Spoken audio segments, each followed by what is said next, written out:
ಬೆಂಗಳೂರಲ್ಲಿ ಕಿಡಿಗೇಡಿಗಳು ಮನಬಂದಂತೆ ವರ್ತನೆ ಮಾಡೋದಕ್ಕೆ ಯಾವುದೇ ಬ್ರೇಕ್ ಇಲ್ವಾ, ಇದಕ್ಕೆಲ್ಲ ಕಡಿವಾಣನೇ ಇಲ್ವಾ ಅನ್ನುವಂತ ಪ್ರಶ್ನೆ ಹೇಳ್ತಾ ಇದೆ.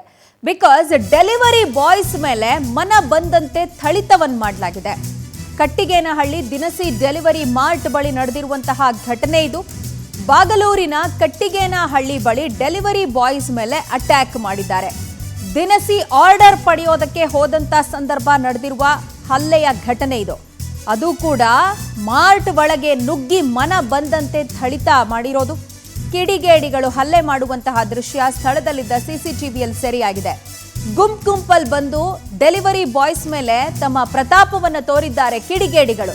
ಕಿಡಿಗೇಡಿಗಳ ಅಟ್ಟಹಾಸಕ್ಕೆ ಡೆಲಿವರಿ ಬಾಯ್ಸ್ ಅಕ್ಷರಶಃ ಬೆಚ್ಚಿ ಬಿದ್ದಿದ್ದು ಅವ್ರ ಮೇಲೆ ಕ್ರಮ ಕೈಗೊಳ್ಳಬೇಕನ್ನುವಂತಹ ಒತ್ತಾಯವನ್ನ ಮಾಡ್ತಾ ಇದ್ದಾರೆ. ಯಾವ ಕಾರಣಕ್ಕೆ ಕಿಡಿಗೇಡಿಗಳು ಡೆಲಿವರಿ ಬಾಯ್ಸ್ನ ಟಾರ್ಗೆಟ್ ಮಾಡಿದ್ರು? ಸಿಸಿಟಿವಿ ದೃಶ್ಯವನ್ನು ತೋರಿಸ್ತಾ ಇದ್ದೀವಿ ನಿಮಗೆ.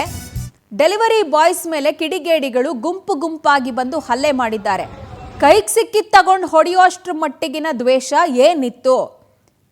ಯಾವ ಕಾರಣಕ್ಕೋಸ್ಕರ ಹೆಲ್ಮೆಟ್ ಎಲ್ಲ ತಗೊಂಡು ಈ ರೀತಿ ಬಡದಾಡ್ತಾ ಇದ್ದಾರೆ? ಕಿಡಿಗೇಡಿಗಳು ಗುಂಪಾಗಿ ಬಂದು ಡೆಲಿವರಿ ಬಾಯ್ಸ್ ಮೇಲೆ ಹಲ್ಲೆ ಮಾಡುವಂಥದ್ದು ಏನಿತ್ತು ಅನ್ನೋದೇ ಈಗ ಸದ್ಯಕ್ಕೆ ಉಂಟಾಗ್ತಿರೋ ಪ್ರಶ್ನೆ. ನೋಡಿ, ಆ ವ್ಯಕ್ತಿ ಯಾವ ರೀತಿ ಹಲ್ಲೆ ಮಾಡ್ತಿದ್ದಾನೆ.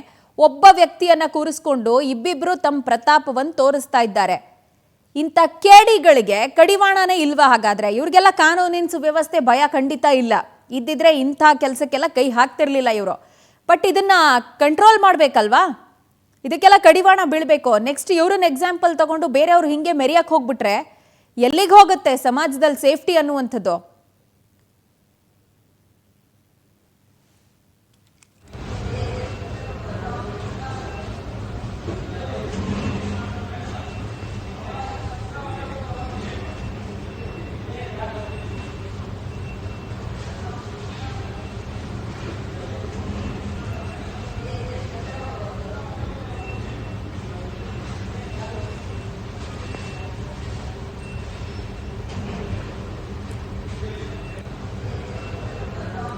ಈ ಬಗ್ಗೆ ಡೀಟೇಲ್ಸ್ ಕೊಡ್ತಾರೆ ನಮ್ಮ ಪ್ರತಿನಿಧಿ ವೆಂಕಟೇಶ್. ನಮ್ಮೊಂದಿಗೆ ಲೈವ್ ನಲ್ಲಿ ಕನೆಕ್ಟೆಡ್ ಇದ್ದಾರೆ.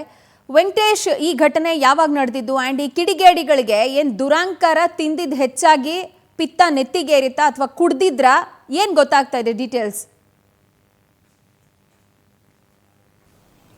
ಪ್ರಜ್ವಲ, ಬಾಗ್ಲೂರು ಪೊಲೀಸ್ ಠಾಣಾ ವ್ಯಾಪ್ತಿಯ ಕಟ್ಟಿಗೇನಹಳ್ಳಿ ಬಳಿ ಇರುವಂತಹ ದಿನಸಿ ಒಂದು ಮಾರ್ಟ್ ಏನಿದೆ, ಆ ಒಂದು ಮಾರ್ಟ್ಗೆ ಡೆಲಿವರಿ ಬಾಯ್ಗಳು ಬಂದಿರ್ತಾರೆ. ಬಂದಂಥ ಸಂದರ್ಭದಲ್ಲಿ ಅದನ್ನು ಕಲೆಕ್ಟ್ ಮಾಡ್ಕೊಳ್ಳೋದಕ್ಕೆ ಹೋಗ್ತಾರೆ. ಆಗ ಅಲ್ಲಿದ್ದಂಥ ಸ್ಥಳೀಯರು ಕೂಡ ಏಕಾಏಕಿ ಅವರ ಮೇಲೆ ಗಲಾಟೆಯನ್ನು ಮಾಡಿ ಬೈಕ್ಗಳಿಗೆ ಟಚ್ ಮಾಡ್ತಾರೆ. ಅದನ್ನು ಪ್ರಶ್ನೆ ಮಾಡಿದ್ದಕ್ಕೆ ಹಲ್ಲೆಯನ್ನು ಮಾಡ್ತಾರೆ. ಮನಸ್ಸು ಇಚ್ಛೆ ಹಲ್ಲೆ ಮಾಡಿ ಅಲ್ಲಿದ್ದಂಥ ವಸ್ತುಗಳಿಂದ ಕೂಡ ತಲೆ ಮತ್ತು ದೇಹದ ಭಾಗಗಳಿಗೆ ಹಲ್ಲೆ ಮಾಡ್ತಾರೆ. ಇದರಿಂದ ಅವರು ಕೂಡ ತೀವ್ರವಾಗಿ ಕುಸಿದು ಬೀಳ್ತಾರೆ. ಅಲ್ಲಿದ್ದಂಥ ಸ್ಥಳೀಯರು ಕೂಡ ಇದನ್ನು ನೋಡ್ತಾ ಇರ್ತಾರೆ, ವಿನಃ ಬಿಡಿಸುವ ಒಂದು ಪ್ರಯತ್ನವನ್ನು ಕೂಡ ಮಾಡೋದಿಲ್ಲ. ಅಲ್ಲಿ ಬೈಯೋದಕ್ಕೆ ಮುಂದಾಗ್ತಾರೆ. ಅಂದರೆ ಎಲ್ಲಿಂದನೋ ಬಂದು ಇಲ್ಲಿ ಕೆಲಸ ಮಾಡೋದಕ್ಕೆ, ಅಂದರೆ ನಮ್ಮ ಹೊಟ್ಟೆ ಮೇಲೆ ಹೊಡೆಯೋದಕ್ಕೆ ಮುಂದಾಗ್ತಾ ಇದ್ದೀರಾ ಅಂತ ಹೇಳಿ ಅವರ ಮೇಲೆ ಗಲಾಟೆ ಮಾಡೋದಕ್ಕೆ ಶುರುವಾಗ್ತಾರೆ. ಗಾಡಿಗಳ ಏನಿರುತ್ತೆ, ಅವ್ರು ತಂದಿರುವಂತಹ ವೆಹಿಕಲ್ಸ್ ಏನಿರುತ್ತೆ, ಆ ವೆಹಿಕಲ್ಗಳನ್ನು ಕೂಡ ಡ್ಯಾಮೇಜ್ ಮಾಡೋದಕ್ಕೆ ಮುಂದಾಗ್ತಾರೆ. ಅವರು ಎಷ್ಟೇ ಬೇಡ್ಕೊಂಡ್ರು ಕೂಡ ಬಿಡೋದಿಲ್ಲ. ಸದ್ಯ ಇವೆಲ್ಲವೂ ಕೂಡ ಒಬ್ಬರು ಮೊಬೈಲ್ನಲ್ಲಿ ರೆಕಾರ್ಡ್ ಮಾಡ್ಕೊಳ್ತಾರೆ, ಸಿಸಿಟಿವಿಯಲ್ಲಿ ರೆಕಾರ್ಡ್ ಆಗುತ್ತೆ. ಇದರ ಆಧಾರದ ಮೇಲೆ ಪೊಲೀಸರ ಠಾಣೆಗೆ ಹೋಗಿ ದೂರು ಕೊಡೋದಕ್ಕೆ ಮುಂದಾಗ್ತಾರೆ. ಆದರೆ ಅಲ್ಲಿದ್ದಂಥವ್ರು ಕೂಡ ಇವರನ್ನ ಹೆದರಿಸುವ ಒಂದು ಪ್ರಯತ್ನವನ್ನು ಮಾಡ್ತಾರೆ. ಕಂಪ್ಲೇಂಟ್ ಏನಾದ್ರು ಕೊಟ್ಟರೆ ಬೇರೆ ರೀತಿಯಾಗಿ ಕ್ರಮವನ್ನು ತೆಗೆದುಕೊಳ್ತಾರೆ, ಬೇಡ ಅಂತ ಹೇಳಿ ಎದುರಿಸ್ತಾರೆ. ಸದ್ಯ ಈಗ ಹಲ್ಲೆಗೊಳಗಾಗಿಂತ ಯುವಕರು ಏನೋ ಒಂದು ಭಯದಿಂದ ಇರುವಂತಹದ್ದು, ಈ ರೀತಿಯಾದಂತಹ ಪುಂಡಾಟ ಆಗಾಗ ಆಗ್ತಾನೆ ಇರುತ್ತೆ. ಸದ್ಯ ಈಗ ಒಂದು ಮಾರ್ಟ್ನ ಮುಂದೆನೇ ಈ ರೀತಿಯಾದಂತಹ ಒಂದು ದುರ್ಘಟನೆ ಆಗಿರುವಂತಹದ್ದು. ಪ್ರಜ್ವಲ. ವೆಂಕಟೇಶ್, ಥ್ಯಾಂಕ್ ಯು ತಮ್ಮೆಲ್ಲ ಡೀಟೇಲ್ಸ್ಗೆ.